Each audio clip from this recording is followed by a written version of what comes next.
Hello friends, ಎಲ್ಲರಿಗೂ ನಮಸ್ಕಾರ. ರೇಖಾ ಅಡುಗೆ ಚಾನಲ್ಗೆ ಸ್ವಾಗತ. ಬನ್ನಿ, ಇವತ್ತೊಂದು 3 ಥರ ಬಜ್ಜಿ ರೆಸಿಪಿ ತೋರಿಸ್ಕೊಡ್ತೀನಿ.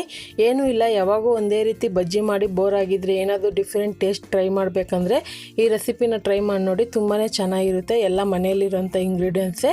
ಇದು ಯಾವ ರೀತಿ ಮಾಡೋದು, ಇದಕ್ಕೆ ಬೇಕಾಗುವ ಇಂಗ್ರೀಡಿಯೆಂಟ್ಸು: ಒಂದು ಆಲೂಗಡ್ಡೆ, 4 ಬಜ್ಜಿ ಮೆಣಸಿನ್ಕಾಯಿ, ಒಂದು ಬಾಳೆಕಾಯಿ ತೊಗೊಂಡಿದ್ದೀನಿ. ಸೊ ಚೆನ್ನಾಗಿ ತೊಳೆದಿಟ್ಕೊಂಡಿದ್ದೀನಿ 3 ಥರ. ಮತ್ತು ಇಲ್ಲಿ 1/4 kg ಆಗೋಷ್ಟು ಕಡಲೆ ಹಿಟ್ಟು ತೆಗೆದಿಟ್ಕೊಂಡಿದ್ದೀನಿ. ಮತ್ತು ಸ್ವಲ್ಪ ಕೊತ್ತಂಬರಿನ ಚಿಕ್ಕ ಚಿಕ್ಕದಾಗಿ ಕಟ್ ಮಾಡಿ ಇಟ್ಕೊಂಡಿದ್ದೀನಿ.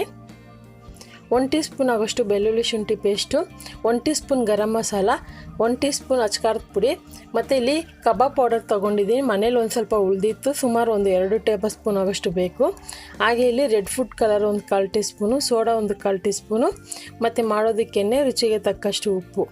ಈಗ ಯಾವ ರೀತಿ ಮಾಡೋದಂತ ನೋಡೋಣ. ಮೊದಲಿಗೆ ಒಂದು ಬೌಲ್ಗೆ ಕಡಲೆ ಹಿಟ್ಟು ಹಾಕ್ಕೊತಾ ಇದ್ದೀನಿ.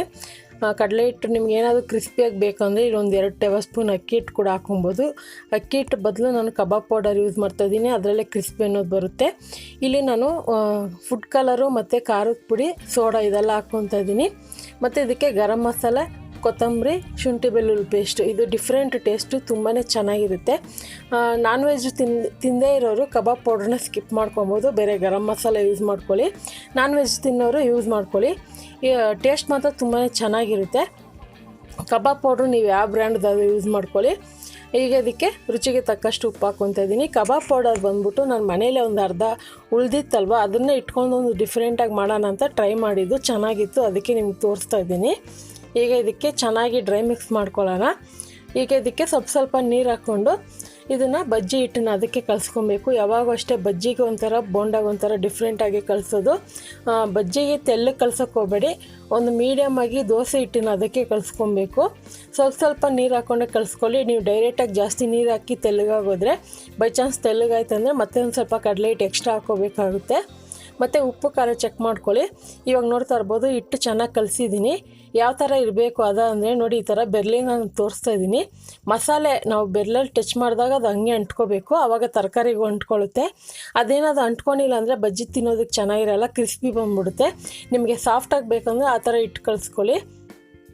ಈಗ ನಾನು ತರಕಾರಿಗಳನ್ನ ಸಿಪ್ಪೆಲ್ಲ ಬಿಡಿಸಿ ನೀರಲ್ಲಿ ಹಾಕಿ ಇಟ್ಕೊಂಡಿದ್ದೀನಿ.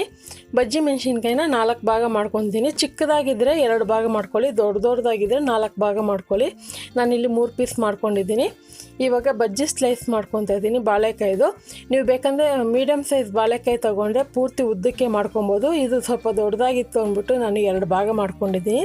ಅದೇ ರೀತಿ ಆಲೂಗಡ್ಡೆನೂ ಸ್ಲೈಸ್ ಮಾಡ್ಕೊತಾ ಇದ್ದೀನಿ.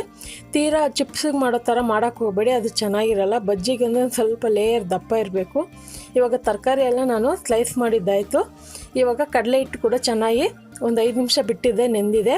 ಇದನ್ನು ಇನ್ನೂ ಒಂದು 10ರಿಂದ 15 ನಿಮಿಷ ಬಿಟ್ಟರೆ ಇನ್ನೂ ಚೆನ್ನಾಗಿ ಸೂಪರಾಗಿ ಬರುತ್ತೆ. ಇವಾಗ ಎಣ್ಣೆ ಕಾಯಕ್ಕೆ ಇಟ್ಕೊಂಡಿದ್ದೆ.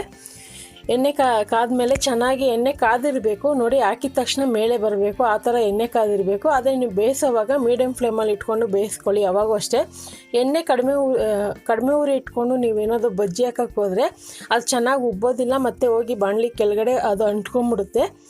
ಎಣ್ಣೆ ಚೆನ್ನಾಗಿ ಕಾದಿರಬೇಕು ಹಾಕೋವಾಗ. ಆನಂತರ ಬೇಯಿಸೋವಾಗ ಮೀಡಿಯಮ್ ಫ್ಲೇಮಲ್ಲಿ ಇಟ್ಕೊಳ್ಳಿ, ಮತ್ತು ಎತ್ತೋವಾಗ ಹೈ ಫ್ಲೇಮಲ್ಲಿ ಇಟ್ಕೊಳ್ಳಿ. ನೀವೇನಾದರೂ ಲೋ ಫ್ಲೇಮಲ್ಲಿ ಇಟ್ಕೊಂಡು ಬಜ್ಜಿನ ಎತ್ತಕ್ಕೆ ಹೋದರೆ ಪೂರ್ತಿ ಎಣ್ಣೆನೂ ಬಜ್ಜಿನಲ್ಲೇ ಇರುತ್ತೆ, ನೆನಪಿರಲಿ. ಇದೊಂದು ಟಿಪ್ಸು ನಿಮಗೆ. ಹೈ ಫ್ಲೇಮಲ್ಲಿ ಇದ್ಕೊಂಡೆ ಎತ್ಕೊಬೇಕು, ಆವಾಗ ಎಣ್ಣೆ ಎಲ್ಲ ಅದು ಜಾಸ್ತಿ ಬಜ್ಜಿನಲ್ಲಿ ಇರೋಲ್ಲ. ಸೊ ಇವಾಗ ಇದು ಚೆನ್ನಾಗಿ ಬೆಂದಿದೆ, ನೋಡ್ತಾ ಇರ್ಬೋದು. ನೋಡೋದಕ್ಕೂ ಕಲರ್ಫುಲ್ಲಾಗಿ ಚೆನ್ನಾಗಿರುತ್ತೆ. ಇದಕ್ಕೆ ನೀವು ಬೇಕಂದರೆ ಈರುಳ್ಳಿ, ಕೊತ್ತಂಬರಿ, ಕ್ಯಾರೆಟ್ ತುರಿ ಎಲ್ಲ ಹಾಕ್ಕೊಂಡು ನಿಂಬೆ ರಸ ಹಾಕ್ಕೊಂಡು ತಿನ್ಬೋದು. ಅಥವಾ ಚಟ್ನಿ ಬೇಕಂದರೆ ಗ್ರೀನ್ ಚಟ್ನಿ ಕೂಡ ತಿನ್ಬೋದು, ಟೊಮೊಟೊ ಸಾಸಲ್ಲೂ ತಿನ್ಬೋದು. ಸೊ ಖಂಡಿತ ಇವತ್ತು ತೋರಿಸಿರುವಂಥ ಒಂದು ಡಿಫ್ರೆಂಟ್ 3 ಟೈಪ್ ಬಜ್ಜಿ ರೆಸಿಪಿ ಇಷ್ಟ ಆದರೆ ನೀವು ಟ್ರೈ ಮಾಡಿ. ಯಾವ ರೀತಿ ಇತ್ತು ಅಂತ ಕಮೆಂಟ್ ಮಾಡಿ, ಲೈಕ್ ಮಾಡಿ, ಶೇರ್ ಮಾಡಿ. ರೇಖಾ ಅಡುಗೆ ಚಾನಲ್ನ ಸಬ್ಸ್ಕ್ರೈಬ್ ಮಾಡ್ಕೊಳ್ಳಿ. ಈ ವಿಡಿಯೋ ನೋಡಿದ್ದಕ್ಕಾಗಿ ಎಲ್ಲರಿಗೂ ಧನ್ಯವಾದಗಳು.